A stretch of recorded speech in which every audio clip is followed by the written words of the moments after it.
Hello प्यारे बच्चों, आशा करती हूँ आप सब स्वस्थ हैं। और ये है हमारी इंग्लिश वर्कशीट नंबर 19 जो आज हमें 2 दिसंबर यानी कि 2 दिसंबर 2020 को करनी है। तो बेटा आप लास्ट वर्कशीट में द लास्ट बार्गेन जो पोएम है आपकी बुक की, लास्ट बार्गेन का फर्स्ट 2 स्टैंजाज कर चुके हैं और ये आगे के 2 स्टैंजाज हैं। ये पोएम रविंद्रनाथ टैगोर जी द्वारा लिखी गई और इस पोएम में पहले देखिए द लास्ट बार्गेन। बार्गेन क्या होता है? आप बार्गेनिंग करते हैं ना, किसी को राजी करते हैं कि नहीं मैं तो इतने में ये चीज़ ले सकती हूँ, तो एक एग्रीमेंट हो जाता है, एक सहमति हो जाती है। आप दो लोगों की आपसी सहमति होती है कि ठीक है आप इतने में ये चीज़ ले सकते हो। तो वही यहाँ एग्रीमेंट, यहाँ बार्गेनिंग क्या है, यहाँ उनके हायर करने के लिए बार्गेनिंग चल रही है। तो पोएट क्या कह रहे हैं, पहली बार एक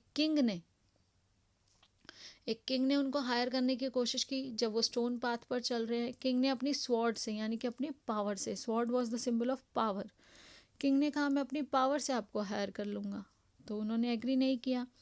नेक्स्ट एक रिच मैन ने अपने गोल्ड कॉइन्स काउंट करके, अपने गोल्ड कॉइन्स का वेट दिखाते हुए अपनी मनी से उन्हें हायर करने की कोशिश की, तब भी वो एग्री नहीं हुए। और क्यों नहीं हुए? क्योंकि वो अपनी फ्रीडम वॉज मोर इम्पॉर्टेंट, वो अपनी फ्रीडम चाहते थे।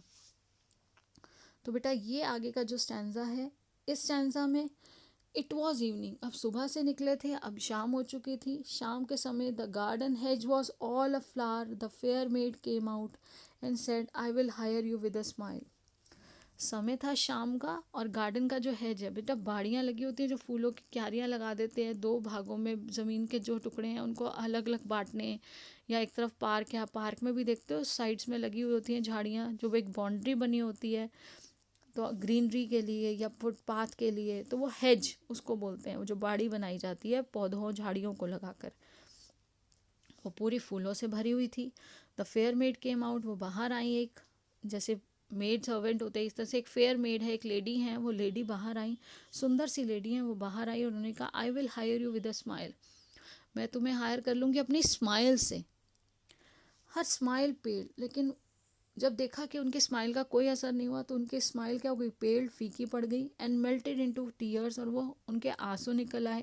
And she went back alone in the dark, और वो फिर वही अंधेरा यहाँ पे बेटा, डिसअपेयर, निराशा उनकी, जो वो निराश हो गई जब मैंने नहीं माना कि मैं स्माइल से, मुझे क्यों नहीं स्माइल पसंद, क्यों स्माइल बेटा, इमोशंस परमानेंट नहीं होते, इमोशंस क्या हैं वो फेड हो जाते हैं, एक समय के बाद फेड हो जाते हैं। तो वो हायर मैंने नहीं माना, वो बार्गेन हमारा सक्सेसफुल नहीं हुआ। Then the sun glisten on the sand, आगे बढ़े और जो सन था, सूरज चमक रहा था कहाँ, रेत पे, रेत चमकती है सूरज की किरणों से। The sea wave broke waywardly, इधर उधर वो सी वेव्स क्या हैं, जब देखो ज्वार भाटा, जब आप देखते हो कैसे टाइड्स आती हैं, ज्वार भाटा आता है, वो जो लहरें आ रही हैं जोर जोर से तो आके फिर फैल जाती है, वो इधर उधर फैल रही हैं। A child sat playing with shells, और एक बच्चा जो सिप्पियों से, शंख और सिप्पी आपको पता है रेत में मिलती हैं, तो हम बच्चे थे क्या करते थे, हम भी करते थे, आप भी करते हैं, रेत में हम लोग सिप्पी और शंख ये सब ढूंढते हैं। तो वो बच्चा सिप्पी और शंख इकट्ठे कर फिर उससे रेत की कोई बना रहा है, रेत में खेल रहा है। ही रेज हिज हेड, उसने एकदम सिर अपने ऊपर उठाया, and seem to know me and said, और ऐसे लगा जैसे वो मुझे जानता है। I hire you with nothing, उसने कहा मैं आपको हायर करूँगा लेकिन बिना किसी चीज़ के, कोई चीज़ नहीं है।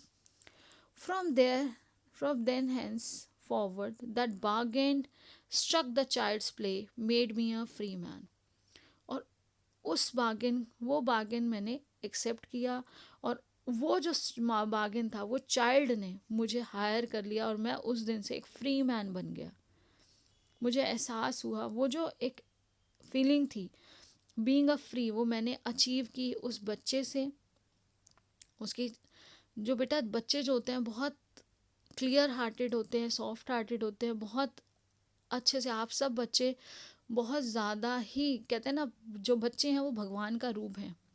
तो वो चीज़ जो कि दुनियादारी से दूर, उसे कुछ नहीं, पावर, मनी, ब्यूटी, इन सब चीज़ों से कोई लेना देना नहीं था, वो अपनी प्योरिटी से उनको हायर कर लेता है, क्योंकि वो कहीं ना कहीं अपना बचपन उसमें देख रहे हैं। तो देखिए what did the young maiden offer to hire him, तो जो यंग मेडन है उन्होंने क्या ऑफ़र किया हायर करने के लिए, तो यंग मेडन ने हायर किया था smile. The word a flower means covered with flowers, flowers से कवर किया हुआ hedge. The speaker did not accept the maid's offer because, उन्होंने मेड की ऑफर एक्सेप्ट क्यों नहीं की? He knew that emotions are not stable, that eventually her smile will fade away. देखिए she was fair तो है ही नहीं, दो ऑप्शंस हैं, तो दूसरा ऑप्शन देखिए ही न्यू, वो जानते थे कि जो इमोशंस है, जो भाव हैं, वो स्टेबल नहीं होते, वो स्माइल जो है वो एक समय के बाद फेड अवे, वो फीकी पड़ जाती है। The word dark in the third stanza of the poem symbolizes, तो यहाँ डार्कनेस यहाँ क्या है? होपलेसनेस और डिसअपेयर, उनकी निराशा को दिखा रहा है ये। नेक्स्ट है बेटा, what was the child doing, तो वो बच्चा क्या कर रहा था? तो बच्चा बेटा सी शोर पे था, सी शोर पे वो क्या खेल रहा था? देखिए फ्लावर्स नहीं थे वहाँ पे, वहाँ क्या था? Playing with sea shells. The child was playing with sea shells. What did the child offer to hire him with, अब चाइल्ड ने क्या ऑफर किया था उनको? स्माइल नहीं, स्माइल तो यंग जो लेडी थी, फेयर लेडी, उसने किया था nothing. Find in the poem a line that matches the following. I have nothing to give you except goodwill and cheer. तो बेटा यहाँ पर क्या है? गुडविल, चीयर, प्योरिटी, वो जो खुशी है वो उसके अलावा उनके पास कुछ नहीं है, तो ये है I hire you with nothing. इसके बाद है why does the man accept child's offer, तो उन्होंने चाइल्ड की ऑफर क्यों एक्सेप्ट कर ली थी? तो चाइल्ड की ऑफर एक्सेप्ट करने का रीज़न था बेटा, it was him a free man. देखिए why does the man accept, उन्होंने उसकी क्यों ऑफर एक्सेप्ट की? It made him a free man, it made him a wealthy man, wealthy man नहीं, मनी तो उन्हें पहले ही मिल रही थी, it made him a free man. अब है बेटा आपका कोविड अप्रोप्रिएट बिहेवियर। आपको हमेशा ध्यान रखना बेटा, कोविड-19 के स्प्रेड को हम सबको मिलके रोकना है, हम सबको अपना कंट्रीब्यूशन देना है, सबको अवेयर करना है, हम सभी को अवेयर रहना भी है और सभी को समझाना भी है कि हमें 2 गज की दूरी यानी कि 6 फीट की दूरी, keep maintaining physical distance of 6 feet और 2 yards, as well as use mask, wash your hands frequently with soap and water, take care of yourself. बेटा जो भी वर्कशीट में पढ़ाया जा रहा है उसको अपनी बुक से ज़रूर पढ़िए, इन टेक्स्ट क्वेश्चन आंसर्स भी ज़रूर करिए, कोई भी प्रॉब्लम हो तो आप पूछ सकते हैं, आपके सभी टीचर्स आपके साथ हैं। हमें सबको मिलके अपनी एजुकेशन को, अपनी पढ़ाई को भी आगे इस तरह से बढ़ाना है with full motivation and concentration. अगर आपकी डिटर्मिनेशन है, आप हार्डवर्क करेंगे, हम सब मिल के काम करेंगे, तो कोई चीज़ ऐसी नहीं है जो पॉसिबल नहीं है। हमने ब्लेसिंग इन डिस्गाइज तो बेटा ढूंढ ही लिया। देखिए इंटरनेट की हेल्प से आज हम लोग अपनी स्टडीज़ को कंटिन्यू कर पा रहे हैं, लेकिन उसमें सबसे बड़ा सपोर्ट आप सब बच्चों का है। तो आप सब बच्चे समय पर अपना काम करिए, समय पर काम करके भेजिए। और देखिए वीडियोस क्या है, सुबह भी कई बार अपलोड होते हैं, जैसे आज की वीडियो आज सुबह ही अपलोड हो रही है, तो प्लीज़ चैनल को सब्सक्राइब करके बेल आइकन को प्रेस कर दीजिए, ताकि जैसे ही वीडियो अपलोड हो आप सबके पास नोटिफिकेशन आ जाए और आप सभी अपना काम समय पर कर सकें। Thank you, have a nice day.